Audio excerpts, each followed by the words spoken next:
Olá, terceira fase. Vamos falar hoje sobre a colonização inglesa na América. As 13 colônias inglesas são os Estados Unidos de hoje, né? Então vamos ver aqui como foi habitado, fora os nativos, né? Sioux, Cheyennes, que já habitavam o território onde hoje é os Estados Unidos, principalmente ali na região da fronteira com o México.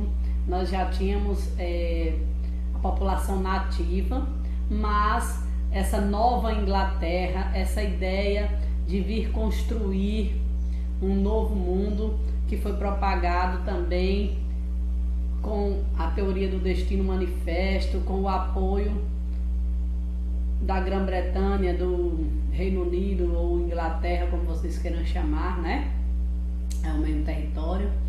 Então vamos aqui, ver o que motivou a vinda desses imigrantes para o continente americano, na porção norte, né? Na América do Norte.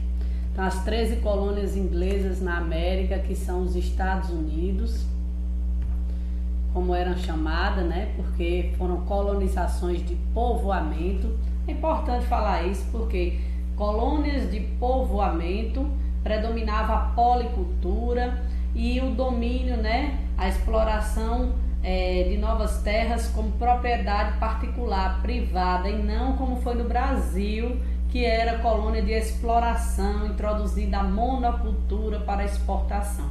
Então, o modelo americano de colonização foi colonização de povoamento. Já aqui no nosso Brasil foi colonização de exploração. Então, as 13 colônias inglesas na América, vamos lá? Tem que perceber aqui, a imagem que a gente já abriu o capítulo, né?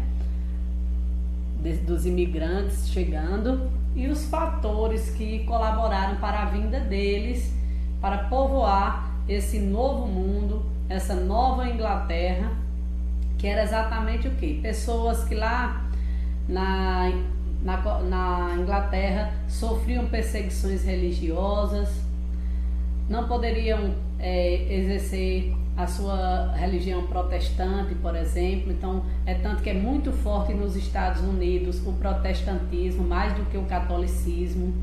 Tem mais igrejas evangélicas, né, com pastores. Vocês podem observar isso, inclusive, na indústria cinematográfica, nos filmes. Sempre que mostra cenas da igreja, são igrejas evangélicas, protestantes, né?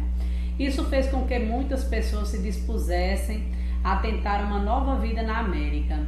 Então eles desembarcaram nesse continente e os ingleses se depararam com um grande número de povos indígenas, que eram os Sioux ou Cherokees, né? Os Cherokees ou Cheyennes também. Esses indígenas lutaram contra os ingleses, tentaram resistir, mas foram exterminados ou tiveram que aceitar essa dominação e entregar, né, suas terras e fugir muitas vezes para locais para não serem exterminados, serem mortos. Temos que ver que nenhuma colonização ela foi tão positiva, a não ser para a metrópole. Aqui nós temos uma imagem na qual vocês observam a construção das primeiras casas, né, e o povoamento dessa nova Inglaterra, desse novo mundo, e aí a criação das companhias de comércio para administrar a colonização inglesa na América do Norte, para poder cobrar os impostos também, né? Facilitando a aquisição de terras e financiando a viagem daqueles que não podiam pagá-la, para poder virem povoar as terras onde hoje são os Estados Unidos, na porção principalmente da América do Norte. E como eu falei, foram colônias de povoamento, né? Então, colônias de povoamento. Vamos ver aqui, como se deu essa colonização baseada na policultura, ou seja, você não planta apenas para exportar, como é na monocultura e foi no sul dos Estados Unidos. O norte predominou o trabalho livre, né? Assalariado, e nós tínhamos um comércio forte chamado comércio triangular, que era feito por quê? Entre os 3 continentes, né? Europa, África e América. Então, o comércio triangular é o comércio realizado entre os 3 continentes. Então, as mercadorias saíam do Novo Mundo para a Europa e a mão de obra africana também vinha para a América. E assim promovia-se o chamado comércio triangular. Temos aqui também uma citação onde fala: livres das possíveis exigências que a Inglaterra poderia impor na qualidade de metrópole, a população das 13 colônias foi capaz de desenvolver uma economia autônoma, baseada na combinação da pequena e média propriedade policultora. Como eu disse, colonização de povoamento não é monocultura, e sim policultura, junto à criação também de manufaturas, ou seja, as pequenas fábricas, as primeiras fábricas nos Estados Unidos. E nós temos essa figura importante nesse processo que foi Walter Leigh, né, um explorador inglês do século XVI, que, lógico, traficou escravos, tomou posse de muitas terras, praticou o mercantilismo. Então vamos falar um pouquinho mais sobre Walter Benjamin. Nesse segundo parágrafo diz o seguinte: as primeiras tentativas ocorreram entre os anos de 1584 e 1587, quando uma expedição comandada por Sir Walter Benjamin tentou conquistar o território na América do Norte. Mas essa expedição foi violentamente derrotada pelos nativos, que resistiram à conquista inglesa. Entretanto, em 1607, uma companhia de comércio conseguiu dominar os nativos e fundou a Virgínia, né? O território onde hoje é a Virgínia, que foi a primeira região dominada pelos ingleses. Mas lembrando que o Sul usou mão de obra escrava africana, e o tipo de colonização no Sul foi mais a colonização de exploração e a monocultura.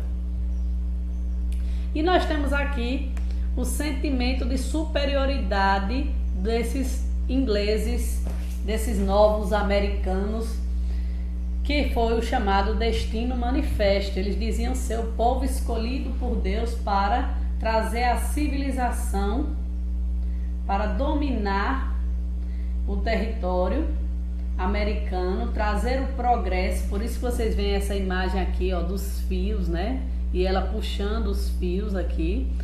Ela seria o quê? Os ingleses que estão chegando, certo? Para trazer o progresso e a civilização para a América do Norte. Então, o Destino Manifesto dizia o seguinte, que na qual os norte-americanos acreditavam que tinham uma missão divina de expandir territorialmente, levando para outras regiões e outros povos a civilização e o progresso, cumprindo assim a vontade de Deus. E aqui nós temos um quadro comparativo. Vamos falar aqui da Guerra Civil ou Guerra de Secessão. Civil são os povos, né?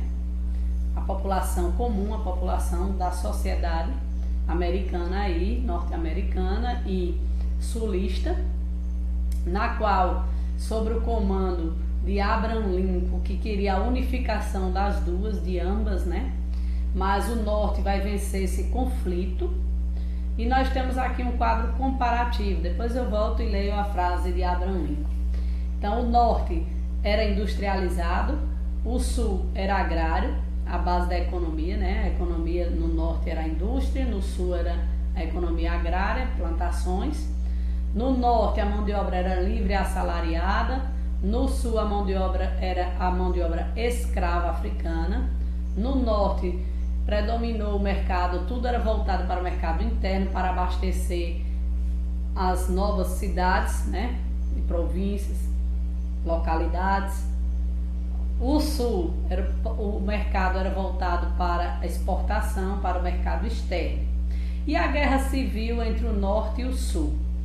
Então, o que acontece? O norte, ele visava o fim da escravidão, ou seja, ele não aceitava a escravidão que tinha no sul.